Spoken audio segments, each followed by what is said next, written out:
नमस्कार दोस्तों, Lalitpur live TV में आपका स्वागत है। हम इस समय मौजूद हैं शहर की हृदय स्थली घंटाघर पर, जहां पर ज़िले में जल आपूर्ति और विद्युत आपूर्ति को लेकर नगर पालिका पार्षद संघर्षशील मनमोहन चौबे जी धरने पर बैठे हैं और लगातार वो धरना प्रदर्शन करते आ रहे हैं। आखिर ऐसी क्या समस्याएं हैं कि विद्युत विभाग और जल आपूर्ति विभाग सुधरने का नाम नहीं ले रहा है? आइए उनसे जानते हैं। अभी ललितपुर में विगत 2 साल से पेयजल समस्या बहुत गंभीर मुद्दा बन के उभरी हुई है, जबकि ललितपुर में पेयजल की कोई समस्या नहीं है। अधिकारियों की सिर्फ मिसअंडरस्टैंडिंग की वजह से, लापरवाही की वजह से इस समस्या को खड़ा किया जा रहा है। हमारे ललितपुर डैम में पर्याप्त पानी है, सारी व्यवस्थाएं हैं, उसके बाद भी अपने निष्क्रिय जल संस्थान अभियंता शिवराज जी वर्मा है, उनकी कार्यप्रणाली संदिग्ध है। वो कभी किसी भी समस्या को गंभीरता से नहीं फेस करते, इस कारण ये समस्या खड़ी हुई है। आज हेडपंपों ने पानी छोड़ दिया है, नमामि गंगे के नाम पर जगह जगह रोड खोद दिए गए, जो पुराने कनेक्शन थे वो तोड़ दिए गए, लोग बाग परेशान हैं। अब उन्होंने एक आडंबर बनाया है कि टैंकर से पानी दिया जाएगा। ये टैंकर से पानी देने का काम नहीं है, ये भी भ्रष्टाचार में लिप्त एक परिणति है, जिसमें टैंकर के नाम पर घोटाला किया जा रहा है। रोज़ 50,000 रुपये का पेमेंट किया जा रहा है सरकार द्वारा टैंकरों के नाम पर, और पर्याप्त मात्रा में टैंकरों से पानी उपलब्ध नहीं है। इस संदर्भ में हमने जिलाधिकारी महोदय से विगत 4 दिन पहले मिलकर आवेदन दिया था कि साहब ललितपुर की पेयजल व्यवस्था को सुधारने का कृपा करें। जब भी उससे अधिकारी से बात करो तो वो बोलता है कि कहीं लाइट कट जाती है, कहीं बल्ब खराब हो जाते, कहीं ये है वो है।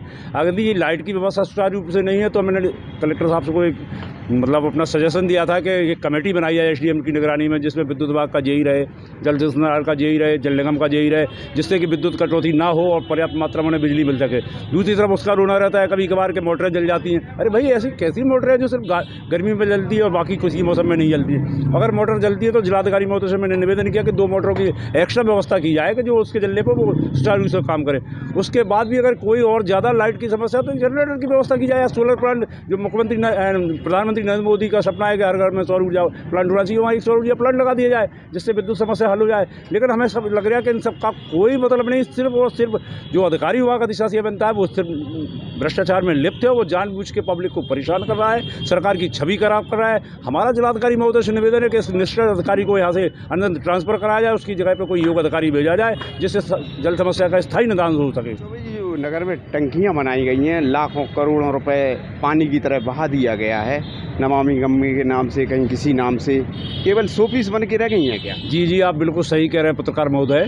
क्या है, टंकियां तो बनाएंगे, शासन की नीति तो अच्छी थी कि टंकी बना के पब्लिक के लिए पानी मुहैया कराया जाए, लेकिन जो टंकियों की देखरेख का, सुरक्षा का व्यवस्था जो जल संसाधन अभियंता अब शिवराज जी को दिया गया है, वो अधिकारी लायक नहीं है कि जो उनकी देखरेख कर सके, क्योंकि टंकियों में पर्याप्त मात्रा में पानी नहीं भरता है। अगर पानी भरेगा तो टैंकरों को घोटाला उसके साथ नहीं होगा, टैंकर माफियाओं के साथ वो शामिल है। अगर टंकी भरती भी है तो जो उन पर टंकी खोलने वाले कर्मचारी हैं, जो उसके बने हुए हैं मजदूर, वो कब 2 चूड़ी खोलते हैं जिससे सिर्फ हवा आती है और 10 मिनट पानी देते हैं और पानी बंद कर देते हैं। टंकी में पर्याप्त मात्रा में पानी होने के बाद भी सप्लाई नहीं दी जाती। तो इसमें सबसे बड़ा हाथ कहीं अगर किसी का है लापरवाही का, तो वो जल संस्थान अभियंता शिवराज सिंह वर्मा का हाथ है। और अगर जब तक इनके खिलाफ कोई विभागीय कार्रवाई नहीं होगी तब तक टंकी बनाने का कोई औचित्य नहीं। लाखों करोड़ रुपये खर्च करती है सरकार, लेकिन उसका उपयोग आम आदमी तक नहीं पहुंच पा रहा है इनकी लापरवाही की वजह से। इसलिए ऐसे भ्रष्ट अधिकारियों को इस जिले से पलायन करना चाहिए, कुछ योग्य अधिकारी को यहाँ पर तैनात करना चाहिए, जिससे कि पानी की व्यवस्था पूर्णतः रूप से सुधर सके। पाइपलाइनें डाली जा रही हैं, उससे लोगों को काफ़ी परेशानी हो रही है, कई एक्सीडेंट हो रहे हैं, तो क्या मानक अनुरूप है ये सब? नहीं सर, ये मानक के बिल्कुल भी अनुरूप नहीं है। जो इनके एस्टीमेट में सरकार ने जो इन्हें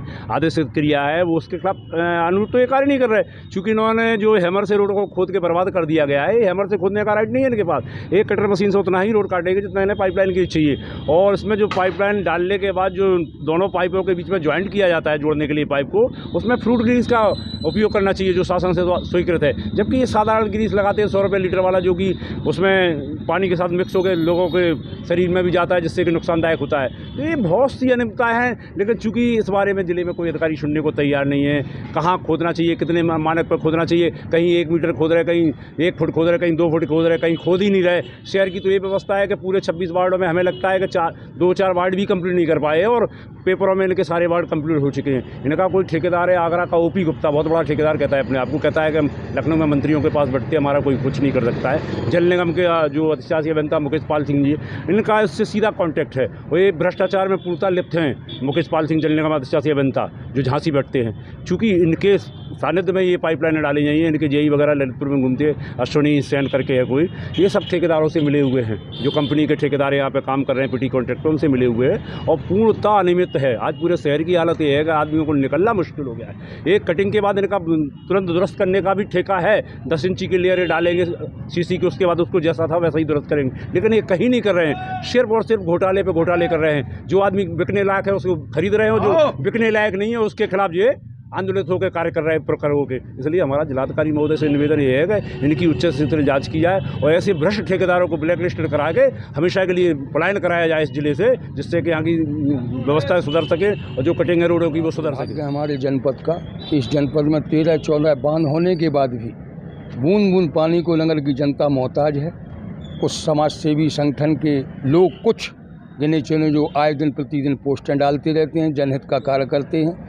इसी क्रम में हमारे वार्ड के पार्षद मनमोहन चौबे जी से हमारी एक बार शमशान पर मुलाकात हुई। उनको हमने बताया कि यार मनमोहन जी, हमारे टाइम में ये लाइन इस तरह गई थी, तो मनमोहन जी ने उसमें काफ़ी मेहनत की, लेकिन वह मेहनत भी उनकी ढाक की 3 पास साबित हो रही है, क्योंकि उन्होंने तो जनता को पानी दिलाने के लिए भरपूर प्रयास किया और यदि उनकी वह कार्य सफल होता है तो वहाँ पानी की कमी नहीं रहेगी। लेकिन हमारा दुर्भाग्य कि जब जब पार्षद मनमोहन चौबे जैसे लोग या हमारे समाज सेवी अंकुर सानू बाबा जैसे लोग जल संस्थान में जाके थोड़ा बहुत मेहनत करते हैं, वहाँ हो हल्ला करते हैं, तो जिन जगहों पर महीनों महीनों भर नल नहीं आते हैं उस जगह तत्काल 1 घंटे को नल आ जाते हैं। आखिर यह व्यवस्था कहाँ से सुचारू हो रही है और क्यों हो रही है? हमारा तो शासन प्रशासन से अनुरोध है कि जिन पार्षदों को गुंडा कहा जाता है, वह पार्षद गुंडे नहीं है, वह जनहित की मांग कर रहे हैं, और अगर जनहित की मांग करना गुंडागिर्दी है तो वह लोग ठीक कर रहे हैं।